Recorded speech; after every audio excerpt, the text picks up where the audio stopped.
नमस्कार दोस्तों, स्वागत है दपी के क्लासेस में। आज हम लोग बात करने वाले हैं सहायक आचार्य के भर्ती के संबंध में। सहायक आचार्य में संशोधन किया गया है, वो अब तक के सबसे बड़ा संशोधन माना जा रहा है। अब तक के सबसे बड़े संशोधन के रूप में यह जो सूचना है देखा जा रहा है। लोगों को कंफ्यूजन नहीं रहे, इसमें बहुत सारे संशोधन किया गया है।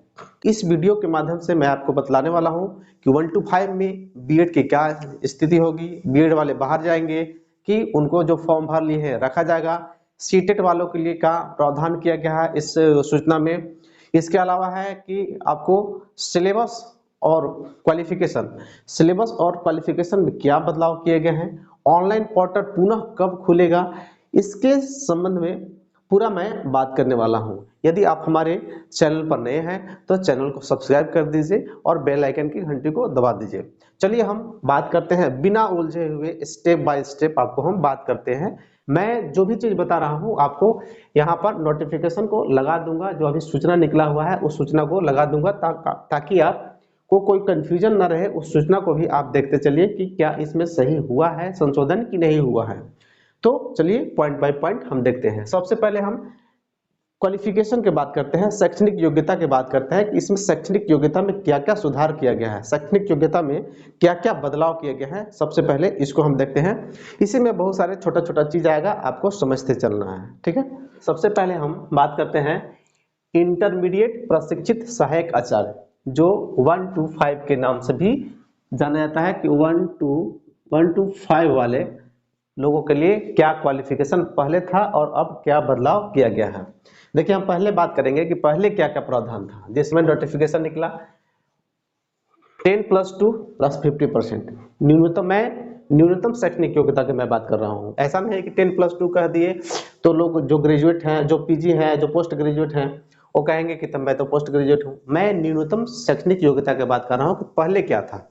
देखिए, पहले 10+2 था जिसमें 50% आपका होना अनिवार्य था। आप चाहे किसी भी स्ट्रीम से हो, लेकिन आपको 50% मार्क्स होना जरूरी था, ठीक।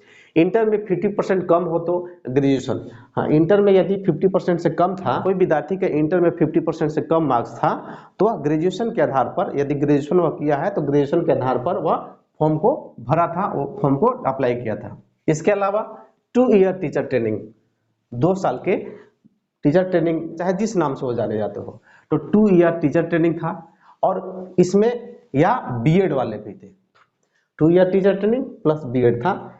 फिर यदि बीएड हो तो 2 साल के अंदर अपने ही खर्च पर 6 माह का ब्रिज कोर्स और प्लस में जेटेड, इतना आपका जिस समय नोटिफिकेशन निकला था उस समय ये क्वालिफिकेशन था।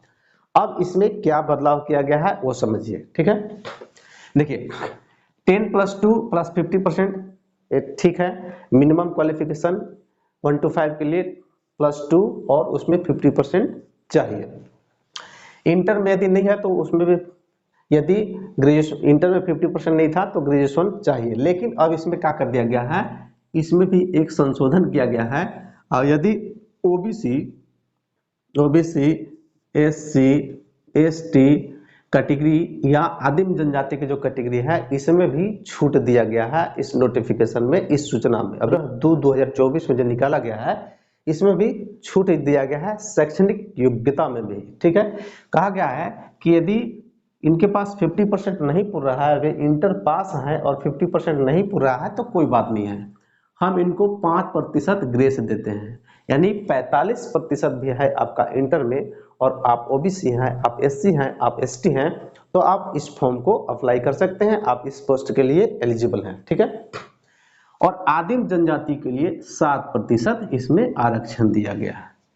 आदिम जनजाति के लिए 7%, यानी आदिम जनजाति के छात्र छात्राओं को यदि 43% भी मार्क्स है, 43% भी इंटर मार्क्स है, तो वो इस पोस्ट के लिए एलिजिबल है, ठीक है।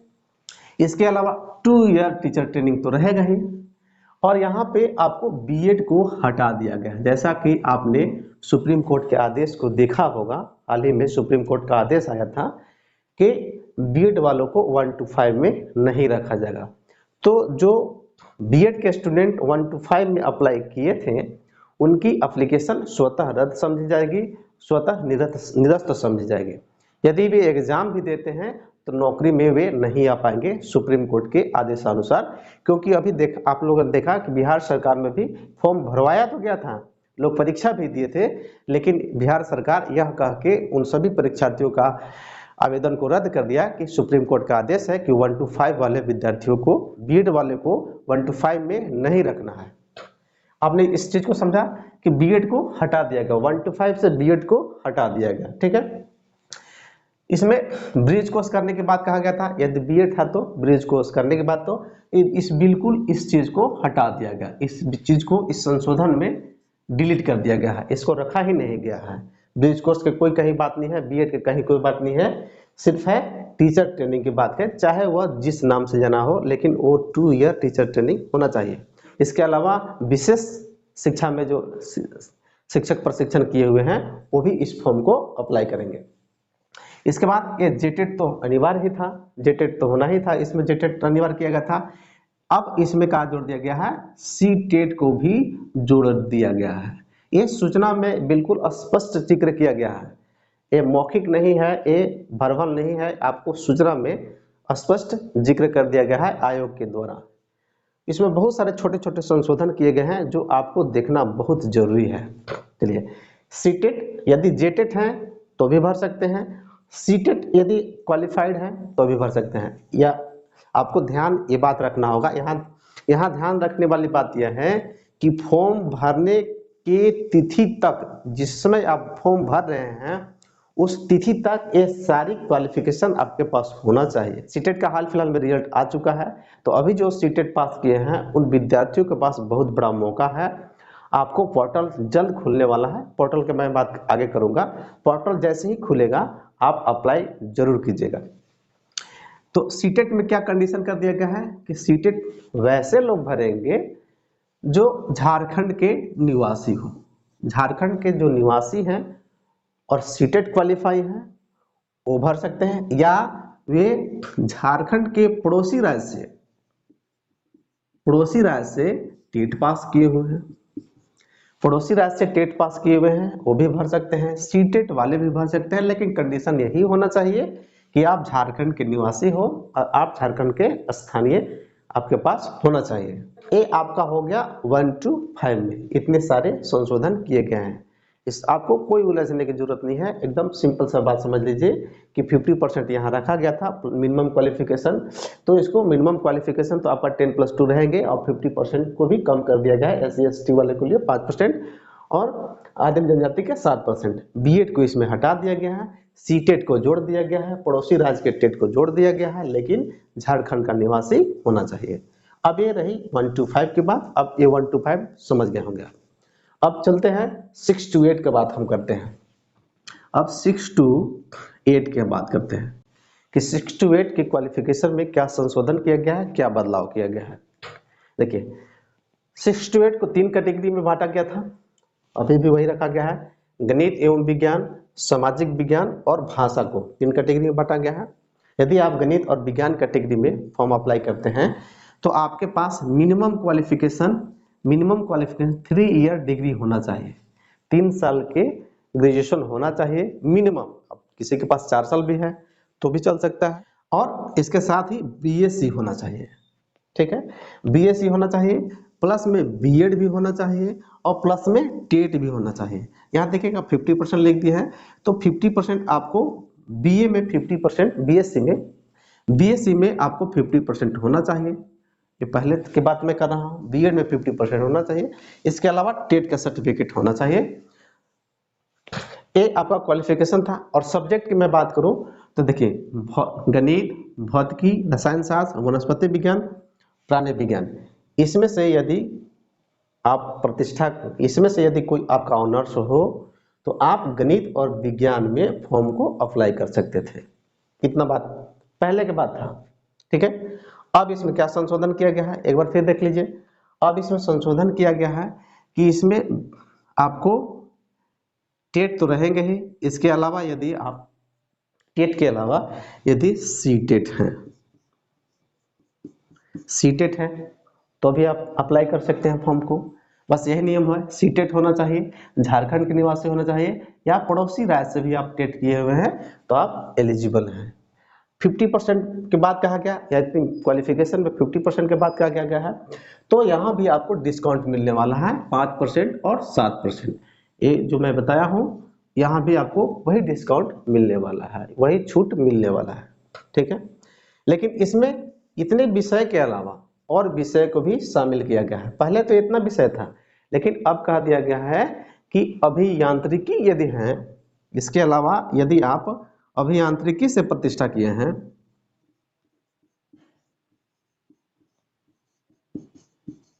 अभियांत्रिकी से प्रतिष्ठा किए हुए हैं, तो अभी आप इसमें एलिजिबल हैं।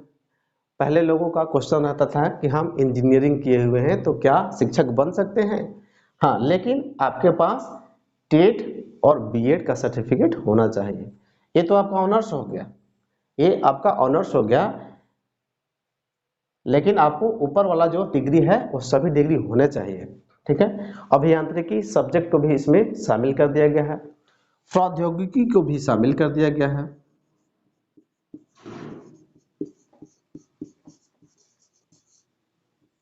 प्रौद्योगिकी को भी शामिल कर दिया गया है इसमें। कृषि तथा गणित में भी प्रतिष्ठा आप किए हैं, कृषि तथा गणित में भी यदि आप प्रतिष्ठा किए हुए हैं तो भी आप इस फॉर्म को अप्लाई कर सकते हैं। गणित एवं सामाजिक विज्ञान में एक और छोटा सा बदलाव किया गया है, आपको ध्यान देने की आवश्यकता है।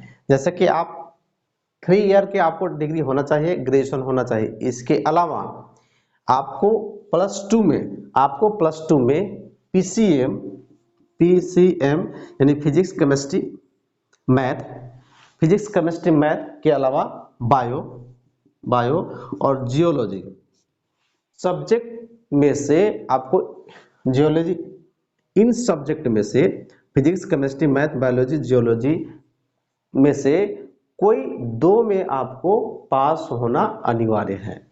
यानी आप जिसमें +2 कर रहे थे, जिसमें 10+2 कर रहे थे, जिसमें आप आईएससी कर रहे थे, उसमें से कोई 2 को सब्जेक्ट शामिल होना चाहिए। यदि आप उसमें से पास हैं, ठीक है, पास हैं, तभी आप गणित एवं विज्ञान में फॉर्म भर सकते हैं, अन्यथा ये फॉर्म आप नहीं भर सकते इन क्वालिफिकेशन के अलावा। अब आते हैं सामाजिक विज्ञान में। देखिए, सामाजिक विज्ञान में पहले क्या था कि सामाजिक विज्ञान में मिनिमम क्वालिफिकेशन 3 ईयर होने चाहिए आपके, जो ग्रेजुएशन है, जो प्रतिष्ठा के विषय हैं, 3 साल के ऑनर्स होना चाहिए, ठीक है। जिसमें सब्जेक्ट था इतिहास था, भूगोल था, सामाजिक विज्ञान, अर्थशास्त्र, समाजशास्त्र, लेखाशास्त्र, व्यापार एवं अध्ययन। तो इसको बीए वाला भी स्टूडेंट भर सकते थे, बीकॉम वाले स्टूडेंट भी भर सकते थे, ठीक है। यदि आप बीए हैं या बीएड हैं, यदि आप बीए हैं या बीकॉम हैं तो भी आप सोशल साइंस में भर सकते थे। इसके अलावा आपके पास बीएड का प्रमाण पत्र होना चाहिए, ठीक है। इसके अलावा आप जेटेड के लिए भी एलिजिबल हैं। यदि आप इसके अलावा आपके पास जेटेड होना चाहिए था। ये पुराने बात में कर रहा हूँ, जो पुराना विज्ञप्ति था उसके अनुसार। अब संशोधन इसमें क्या किया गया है, तो 50% वाला 50% इसमें भी लागू होगा, इसमें भी 5% छूट मिलने वाला है, इसमें भी 7% छूट मिलने वाला है, ठीक। यदि जेटेड के अलावा, जेटेड यदि आप नहीं हैं, सीटेड भी हैं तो भी चल सकता है। पड़ोसी राज्य से यदि आप टेट किए हुए हैं तो भी चल सकता है, लेकिन कंडीशन वही रहेगा कि आप झारखंड के निवासी होने चाहिए, आपको झारखंड का निवासी होना चाहिए। अब इस सब्जेक्ट में भी कुछ जोड़ दिया गया है, प्रतिष्ठा का जो सब्जेक्ट है, ऑनर्स का जो सब्जेक्ट है, इसमें भी अब क्या जोड़ दिया गया है, प्रबंधन जोड़ दिया गया है। एक प्रबंधन, यदि आप प्रबंधन से 3 साल की डिग्री लिए हुए हैं, मैनेजमेंट से यदि आप 3 साल की डिग्री लिए हुए हैं, तभी आप एलिजिबल हैं। लेकिन शर्त यही होना चाहिए कि आपके पास बीएड होना चाहिए, आपके पास टेट या सीटेट होने चाहिए, ठीक है। इसमें वानिकी को भी जोड़ा गया है, वानिकी को भी इसमें जोड़ा गया है। यदि आप प्रबंधन से ग्रेजुएशन किए हुए हैं तो भी आप एलिजिबल है, और इसमें मानविकी से भी आप ग्रेजुएशन किए हुए हैं तो भी आप एलिजिबल हैं। तो इसमें इतना सारा संशोधन किए गए हैं सोशल साइंस में, ठीक है। अब आते हैं भाषा पर, ठीक है। भाषा के लिए पहले क्या था, बीए जरूरी था, बीए इसमें 50% होना अनिवार्य था, ठीक है। साथ में बीएड जरूरी था और जेटेट जरूरी था। इसके अलावा 3 साल के आपको ग्रेजुएशन होना चाहिए था। इसमें 15 भाषा दिए गए हैं, इसमें भाषा में 15 भाषा दिए गए हैं झारखंड सरकार के द्वारा। 15 भाषा को मान्यता दिया गया है। 15 भाषा में से कोई एक भाषा में 3 साल के यदि आप ग्रेजुएशन किए हुए हैं, 3 साल का डिग्री लिए हुए हैं, तो भी आप इसमें एलिजिबल थे पहले के अनुसार। 15 भाषा कौन कौन है इसमें आपको यहाँ लगा देंगे, आप देख लीजिएगा कौन कौन 15 भाषा हैं। जैसे कि हिंदी, अंग्रेजी, मुंडारी, हो, कुड़ुक, ना कुरमाली, ये सभी 15 भाषाएं हैं। तो इसके अब इसमें क्या किया गया है, तो इसमें यदि आप जेटेट की ये नहीं, यदि आपके पास जेटेट का सर्टिफिकेट नहीं है, यदि आपके पास सीटेट है तो भी आप चल सकता है, पड़ोसी राज्य से टेट है तो भी आपको चल सकता है, लेकिन कंडीशन यही होना चाहिए कि आप झारखंड राज्य के क्या हो, आप निवासी हो। ठीक है, इसमें वही कंडीशन है। और इसमें सब्जेक्ट में, इसमें भाषा में कोई चेंजिंग नहीं किए गए हैं, यथावत है। ये आपका शैक्षणिक योग्यता में इतने संशोधन हुए हैं, उस चीज को मैं बात किया। आगे मैं बात करता हूँ सिलेबस के, कि सिलेबस में क्या बदलाव किए गए हैं।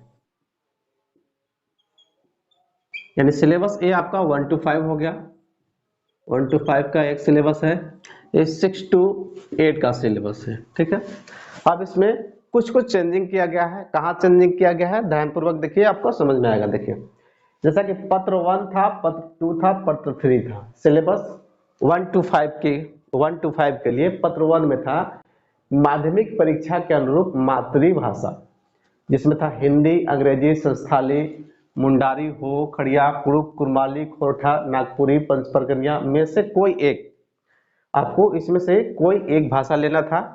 और जो यह अर्हक प्रवृत्ति के था, प्रश्न 100 थे, पूर्णांक 100 थे और समय 2 घंटे मिल रहे थे आपको। ठीक है, लेकिन इसमें आपको पुराना सिलेबस ये था, लेकिन अब इसमें क्या है, इसमें है कि 30%, मिनिमम 30% आपको लाना जरूरी था। लेकिन इसमें भी संशोधित कर दिया गया है। इसमें संशोधन का किया गया है कि 30% तो लाना है, लेकिन सामान्य लोगों को, पारा शिक्षक जो हैं, जो सहायक आचार्य में पारा शिक्षकों का जो आरक्षण है, तो पारा शिक्षक जो हैं, पारा शिक्षकों को 30% अनिवार्य नहीं है। ये 30% से कम भी लाते हैं और इनका मेरिट बनता है, तो ये क्वालिफाइंग माने जाएंगे, ये पास माने जाएंगे। ठीक है, इसके बाद सेकेंड आपका था कार्मिक प्रशासनिक राजभाषा। यही जो भाषा था, इतनी जो 15 भाषा है, 15 भाषा लिया गया है, इसमें भी सेम था, लेकिन इसका स्टैंडर्ड चेंज हो जाता है। ये आपका 10th लेवल का था। ठीक है, और ये आपका ये +2 लेवल का ही आएगा, तो +2 लेवल का आएगा। पीछे भी वही सिस्टम था, अभी भी वही सिस्टम है। इसमें भी है कि मिनिमम आपको 30% लाना अनिवार्य है, और ये पारा शिक्षकों के लिए शिथिल कर दिया गया है। अभी जो संशोधन हुआ उसमें पारा शिक्षकों के लिए संशोधन किया गया था। पारा शिक्षकों के लिए ये 30% लाना अनिवार्य नहीं है, और बाकी जितने भी सिलेबस हैं वो सब के सब आपका सेम है, इसमें कोई बदलाव नहीं किया गया है। 1 to 5 में कोई बदलाव नहीं किया गया है, इसमें कोई नया चीज नहीं जोड़ा गया है। बहुत सारे लोग का ये कंफ्यूजन है कि पैडागोगी जोड़ा गया है, बाल विकास जोड़ा गया है, तो आप एकदम निश्चित रहिए कि इसमें पैडागोगी बिल्कुल नहीं जोड़ा गया है।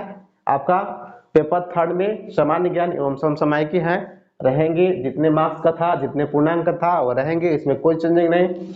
सामाजिक विज्ञान रहेंगे ही, आपको इसमें 75 प्रश्न रहेंगे, 75 मार्क्स का रहेंगे, इसमें भी कोई चेंजिंग नहीं। गणित एवं विज्ञान इसमें रहेंगे 75 मार्क्स, 75 प्रश्न रहेंगे, 75 मार्क्स के रहेंगे, इसमें भी कोई चेंजिंग नहीं, यानी इसमें कोई ऐड नहीं किया गया है। लेकिन जहां तक आपका परसेंटेज की बात है, तो परसेंटेज सामान्य शिक्षकों के लिए लागू होगा, सामान्य अभ्यर्थियों के लिए लागू होगा, लेकिन पारा शिक्षकों के लिए ये परसेंटेज लागू नहीं होगा। ठीक है, ये आप समझ गए होंगे 1 to 5 के सिलेबस को। ठीक है, अब 6 to 8 के सिलेबस को समझिए। 6 to 8 के सिलेबस को समझिए। 6 to 8 में आपका 4 पत्र हैं, पत्र 1, पत्र 2, पत्र 3, पत्र 4। पत्र 1 आपका सेम टू सेम ये चीज है, जो मैंने बोला वही चीज यहाँ है। 30% लाना अनिवार्य है और ये अर्हक है, ये क्वालिफाइंग मार्क होगा। यहाँ भी क्वालिफाइंग मार्क था, यहाँ भी क्वालिफाइंग मार्क्स रहेगा, लेकिन 30% आपको जरूरी है। लेकिन पारा शिक्षकों के संदर्भ में ये नियम लागू नहीं होता है, वो 30% से कम भी लाते हैं तो पास माने जाएंगे।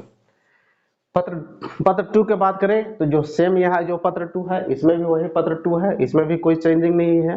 पारा शिक्षकों के लिए इसमें भी छूट दे दिया गया है 30%।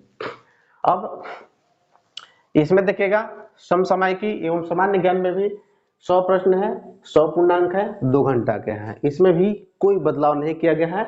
लेकिन आपको 30% लाना अनिवार्य है। 30% आप सामान्य है, 30% लाइएगा तभी आप आगे कॉपी जांच की जाएगी, तभी आपका ये पासिंग माना जाएगा, पारद शिक्षकों के लिए नहीं माना जाएगा। और पत्र 2, पत्र 3 और पत्र 4 से आपका मेरिट बनेंगे। इसी प्रकार से यहाँ पत्र 2 और पत्र 3 के अनुसार मेरिट बन रहे थे। पत्र 1 आपका अर्हक था, क्वालिफाइंग था। इसी प्रकार यहाँ पत्र 1 क्वालिफाइंग है, इसमें भी कोई चेंजिंग नहीं किया गया है, पिछला जो है वही रहेगा। चेंजिंग आपको यहाँ किया गया है, 4 में किया गया है। अब पत्र 4 में क्या चेंजिंग किया गया है, देखिए सपोज हम मान लेते हैं कि इसमें से तो आपका वैकल्पिक विषय में गणित विज्ञान है, सामाजिक विज्ञान है, भाषा है, इसमें सभी सब्जेक्ट को डिफाइन कर दिया गया है, सभी सब्जेक्ट को आपको अलग अलग बांट दिया गया है, इसमें बदलाव दिया गया है, इसमें कोई कंफ्यूजन नहीं। जो विद्यार्थी जिस सब्जेक्ट से पास किए हैं उसी सब्जेक्ट को आप रखेंगे, जो आपका ग्रेजुएशन में सब्जेक्ट है उसी सब्जेक्ट को आप रखिएगा।